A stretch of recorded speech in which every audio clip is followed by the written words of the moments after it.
कहानी शिवपुरम गांव की और वहां के एक कह सकते हैं साधारण लेकिन असाधारण इडली वाले शिवा की।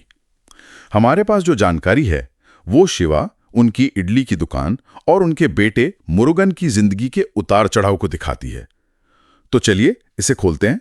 इस चर्चा का मकसद कहानी के पीछे छिपे मुद्दों को समझना है, जैसे पुरानी सोच और नई सोच की टक्कर, परिवार की विरासत, उसका बोझ भी और उसका मतलब भी, अपने खुद के उसूल, जिंदगी के संघर्ष और आखिर में एक तरह की शांति या हल की तलाश। कहानी की शुरुआत होती है शिवा के समर्पण से। रोज सुबह 3 बजे उठना और पत्थर की चक्की से आटा पीसना, ये सिर्फ इडली बनाना नहीं था, ये उनकी निष्ठा थी, परंपरा थी। शिवपुरम में शिवा की इडली की दुकान वो सिर्फ खाने की जगह नहीं थी, एक पहचान थी। रोज 2 घंटे पत्थर की चक्की पर, सोचिए जरा, उनकी इडली और सांभर का स्वाद दूर दूर तक मशहूर था।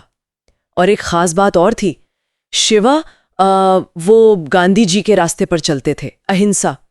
उनके पिता स्वतंत्रता सेनानी थे, तो उसका असर था। दुकान पे लिखा भी था, अहिंसा परमो धर्मः, झगड़ा वगड़ा बिल्कुल नहीं। उनकी इज्जत थी, सिर्फ गांव में नहीं, आसपास भी। बिल्कुल। और वो पत्थर की चक्की, आपने जैसे कहा, वो सिर्फ एक औजार नहीं थी, वो शिवा के लिए अपने काम से जुड़ने का, संतुष्टि पाने का एक तरीका थी। रोज 2 घंटे पीसना। जब मुरुगन, उनका बेटा, इलेक्ट्रिक ग्राइंडर ले आया तो शिवा को जो स्वाद में फर्क लगा वो शायद सिर्फ स्वाद का नहीं था, वो उस मेहनत का, उस लगाव का फर्क था। बिल्कुल, जो मशीन शायद नहीं दे सकती। ये तो सीधा सीधा जैसे परंपरा बनाम तकनीक का मामला हो गया। और शायद ये भी कि काम से मिलने वाली तसल्ली जरूरी है या सिर्फ पैसा कमाना। शिवा के लिए उनकी कला, उनके सिद्धांत, वो मुनाफे से ज्यादा जरूरी थे। उनको लगा कि मशीन वाली इडली में वो बात नहीं है। सही कहा। अब आते हैं बेटे मुरुगन पर। वक्त गुजरा, मुरुगन बड़ा हुआ, कॉलेज गया। शुरू में तो पिता की मदद भी करता था कैटरिंग में, दिलचस्पी भी थी उसे, लेकिन उसकी सोच अलग थी, महत्वाकांक्षाएं बड़ी थीं। इलेक्ट्रिक ग्राइंडर लाना शायद इसी सोच का पहला कदम था, और वहीं से पिता बेटे के बीच तरीकों पर, स्वाद पर मतभेद शुरू हुआ। पहला टकराव वहीं से दिखा। वो गांव में ही रहना चाहता था पिता की तरह। उसका सपना था मद्रास जाना और वहां पिता के नाम पर इडली की दुकानें खोलना, फ्रेंचाइजी। निवेशक भी ढूंढ लिए थे उसने। तो यहाँ दोनों की प्रेरणाएं बिल्कुल अलग थीं। मुरुगन को पैसा चाहिए था, तरक्की चाहिए थी, और शिवा, वो अपनी संतुष्टि और उसूलों के लिए काम करते थे। तो ये टकराव सिर्फ ग्राइंडर का नहीं रहा फिर? नहीं, बिल्कुल नहीं। ये मूल्यों का टकराव था, सपनों का, कामयाबी की परिभाषा का। शिवा को डर था कि अगर शहर में दुकानें खुली और क्वालिटी वैसी नहीं रही तो उनका नाम खराब होगा। जो उन्होंने सालों में कमाया था। इसीलिए उन्होंने कहा कि ठीक है, खोलो, पर मेरे नाम पर नहीं। मुरुगन का वो सवाल, क्या आप चाहते हैं मैं आपकी तरह जिंदगी भर इसी गांव में पड़ा रहूं, वो जरूर चुभा होगा शिवा को, बहुत ज्यादा। और शिवा का जाते हुए कहना, अगर मैं मर गया तो मेरी आत्मा यहीं दुकान के आसपास रहेगी, भूल मत जाना, ये दिखाता है कि वो दुकान उनके लिए क्या थी, सिर्फ ईंट पत्थर नहीं। तो मुरुगन चला गया, पहले मद्रास, फिर बैंकॉक, और वहां किस्मत ने साथ दिया। 1 करोड़पति थे विष्णुवर्धन, उनके यहां वो सुपरवाइजर बन गया, शेफ ट्रेनर भी, और जल्दी ही विष्णुवर्धन की बेटी मीना से उसकी शादी भी तय हो गई। ये देखिए, गांव की सादगी और बैंकॉक की वो तेज रफ्तार, अमीर दुनिया, कितना फर्क है। बिल्कुल, जमीन आसमान का। और यही कहानी में एक और किरदार आता है, विष्णुवर्धन का बेटा अश्विन। वो थोड़ा बिगड़ा हुआ, हिंसक टाइप का, और मुरुगन से जलता था, खासकर मीना से सगाई के बाद। मुरुगन को अक्सर अश्विन की फैलाई मुसीबतें ठीक करनी पड़ती थी, अपमान भी सहता था पर चुप रहता। यहां सवाल उठता है, क्या मुरुगन इस नई चमक दमक में ढलते हुए अपने पिता के मूल्यों से दूर जा रहा था? क्या वो एक तरह का समझौता कर रहा था? शायद। और विष्णुवर्धन का मकसद भी देखिए, वो मुरुगन की काबिलियत को अपनी कंपनी के लिए इस्तेमाल करना चाहते थे। शादी शायद इसीलिए, एक तरह का सौदा। लगता तो ऐसा ही है। मुरुगन, अश्विन, मीना, ये रिश्ता सत्ता, जलन, जरूरत, इन पर ज्यादा टिका था, प्यार पर कम। मुरुगन बाहर से तो कामयाब हो रहा था, पर शायद अंदर से अपनी जड़ों से कट रहा था। और फिर कहानी में एक दुखद मोड़ आता है। बैंकॉक में शादी की तैयारियां चल रही थीं और मुरुगन को फोन आता है, मां का। खबर मिलती है कि पिता शिवा नहीं रहे। ये तो बहुत बड़ा झटका था उसके लिए। विष्णुवर्धन, जिसे अपनी इज्जत की पड़ी थी, शादी की जल्दी थी, उसने मुरुगन को फौरन भारत लौटने को कहा। मीना ने उसकी सेफ्टी के लिए रामराजन नाम के एक आदमी को साथ भेजा। गांव लौटना मुरुगन के लिए बहुत इमोशनल था। पिता की दुकान को पहली बार बंद देखना, अंतिम संस्कार करना, बिल्कुल, वो सब देखना बहुत मुश्किल रहा होगा। और उसी दिन घर की गाय ने एक बछड़े को जन्म दिया। नाम रखा शिवम। लोगों ने कहा यह शिवा का पुनर्जन्म है, एक प्रतीक की तरह। और उधर रामराजन की अपनी कहानी। गांव लौटा तो उसकी माँ उसे पहचान ही नहीं पाई। हाँ, उसकी भी अपनी मुश्किलें थी। पिता की मौत का सदमा अभी गया भी नहीं था कि अगले ही दिन सुबह मुरुगन की माँ भी गुजर गई। अरे बाप रे। ये तो हाँ, पति के जाने का दुख वो सह नहीं पाई। मुरुगन के लिए ये दोहरा सदमा था। उसे बहुत अफसोस हुआ कि वो माँ बाप के साथ वक्त नहीं बिता पाया। ये माता पिता की मौत, ये मुरुगन की जिंदगी का एक टर्निंग पॉइंट था। बिल्कुल। वो बछड़ा शिवम शायद अनजाने में ही उसे पिता की विरासत से वापस जोड़ रहा था। बैंकॉक की वो तेज जिंदगी और गांव के ये गहरे रिश्ते, रीति रिवाज, फर्क अब और साफ दिख रहा था। हाँ, और उधर मीना फोन पर दबाव डाल रही थी, शादी की तैयारी, जल्दी लौटो। और यहाँ मुरुगन गहरे दुख और एक नई जिम्मेदारी के एहसास से गुजर रहा था। बिल्कुल अलग दुनिया। शुरू में तो उसे समझ नहीं आया क्या करे। दुख में शायद दिशाहीन होकर उसने पिता की दुकान बेचने का फैसला कर लिया। गांव का एक आदमी था मारी, उसने 7 लाख रुपए ऑफर किए, शायद बाद में ज्यादा मुनाफे के लिए। मुरुगन मान गया।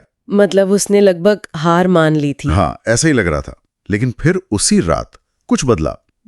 वो अपने कुलदेवता के स्थान पर गया और वहां उसे लगा जैसे पिता का आभास हुआ। उनकी बातें याद आईं। अच्छा। उसे लगा जीते जी तो कुछ कर नहीं पाया उनके लिए, कम से कम उनकी ये दुकान, उनकी निशानी तो बचा लूं। वो फौरन मारी के पास गया और मना कर दिया। कायल, जो बचपन से उनके घर में थी, माँ बाप की देखभाल करती थी, अब मुरुगन की मदद कर रही थी। वो पहले गुस्सा हुई, फिर समझ गई और खुश हुई। ये मुरुगन के लिए बहुत बड़ा फैसला था। वो पिता का आभास या सपना एक मोड़ बन गया। पिता ने बचपन में कहा भी था, दुख हो या खुशी, कुल देवता से प्रार्थना करना। शायद वही किया उसने। हाँ, और शायद सपने में पिता ने कहा, मुरुगन, काम को प्यार से करो, इडली बनाना तुम्हारे खून में है। अब वो पैसे के बजाय पिता के काम में मतलब ढूंढ रहा था। बिल्कुल। लेकिन इस फैसले की कीमत थी। उसने बैंकॉक फोन किया, मीना को बताया, वो भड़क गई, शादी टालने से मना कर दिया, पिता को भी भला बुरा कहा। मुरुगन ने भी गुस्से में जवाब दिया। फिर अश्विन ने फोन छीनकर धमकाया और रिश्ता टूट गया। तो बैंकॉक का रास्ता एक तरह से बंद हो गया। हाँ, मीना दुखी थी, पर मुरुगन अपने फैसले पर कायम था।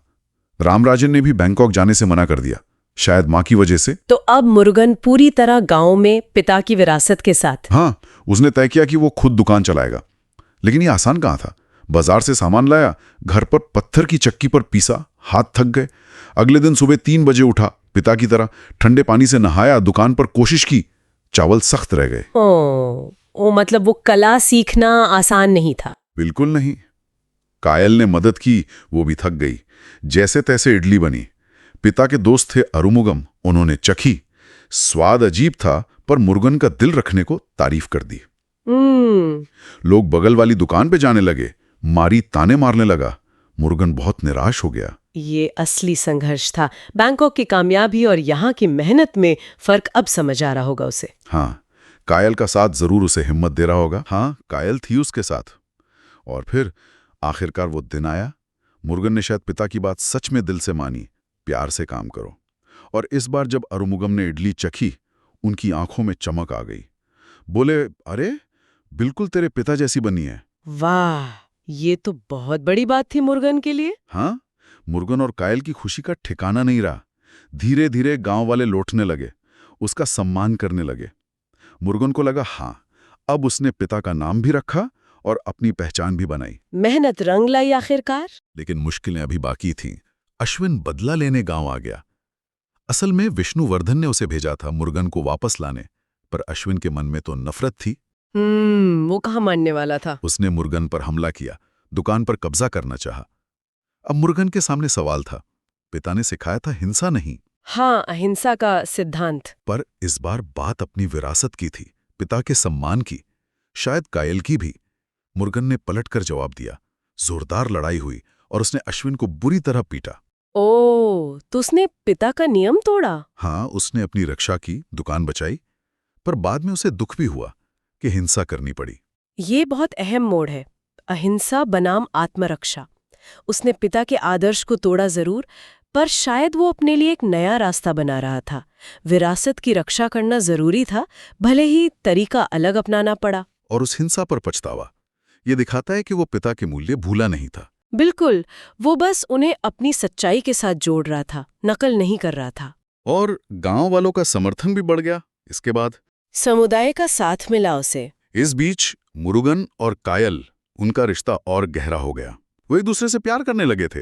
हाँ। उधर बैंकॉक में अश्विन ठीक होकर बदला लेने की सोच रहा था। हाँ? उसने मुरुगन पर गोली चलवा दी। मीना को मंदिर भेज दिया गया ताकि उसे पता ना चले। अरे। मुरुगन को बंधक बनाकर ले गए। विष्णुवर्धन शायद छोड़ना चाहता था, पर अश्विन ने गोली चला दी। गांव वालों ने ढूंढा, अस्पताल ले गए। होश आया तो पुलिस ने पूछा, पर मुरुगन ने अश्विन का नाम नहीं लिया। उसने नाम नहीं बताया, क्यों? शायद, पता नहीं, शायद वो मामला वहीं खत्म करना चाहता था, या शायद पिता का अहिंसा का असर। हो सकता है। उधर रामराजन ने मीना को अगवा करके सारी सच्चाई बता दी। मीना हैरान रह गई और गुस्से में भी थी। अच्छा हुआ उसने बताया। इसी बीच वो मारी। उसने कायल से जबरदस्ती शादी करने की कोशिश की। फिर झगड़ा हुआ। मुरुगन ने कायल और बछड़े शिवम को बचाया। मुश्किलें खत्म ही नहीं हो रही थी। और फिर अश्विन ने गुस्से में इडली की दुकान में आग लगा दी। नहीं, अपनी आंखों के सामने दुकान को जलता देख मुरुगन टूट गया। जाहिर है, वो उसके लिए सिर्फ दुकान नहीं थी। लेकिन अब कहानी अंत की तरफ बढ़ रही थी। सच्चाई जानने के बाद मीना घर गई। उसने भाई अश्विन और पिता विष्णुवर्धन का सामना किया। उसने अश्विन को पीटा, पिता को भी उनकी गलतियों का एहसास कराया। मीना ने स्टैंड लिया आखिर। हाँ, वो गुस्से में अश्विन को गोली मारने वाली थी, पर विष्णुवर्धन ने रोक लिया और खुद अश्विन को पीटते हुए अपनी गलती मानी। कहा, काश मैंने तुम्हें बचपन में सही रास्ता दिखाया होता। देर से ही सही, पर एहसास हुआ। कहानी का अंत उम्मीद भरा है। अगले दिन मुरुगन और कायल ने मिलकर दुकान फिर बनानी शुरू की। गांव वाले भी साथ आए। समुदाय की ताकत दिखी। बैंकॉक लौटने से पहले विष्णुवर्धन अश्विन को लेकर दुकान पर आया। अश्विन ने मुरुगन से माफी मांगी और पश्चाताप के तौर पर विष्णुवर्धन ने अश्विन से उसी पत्थर की चक्की पर आटा पिसवाया और फिर उसी आटे की इडली खाई। वाह, ये एक तरह का न्याय है, सिंबॉलिक है। हालांकि विष्णुवर्धन की पूरी जवाबदेही शायद नहीं हुई, पर मुरुगन का चुप रहना उसे नैतिक रूप से ऊंचा रखता है। हाँ। और अश्विन का आटा पीसना मजबूरी में ही सही, पर शायद मेहनत और परंपरा की कीमत समझने की एक शुरुआत। मीना यहाँ एक मजबूत नैतिक शक्ति बनकर उभरी और दुकान का फिर से बनना ये एकजुटता दिखाता है।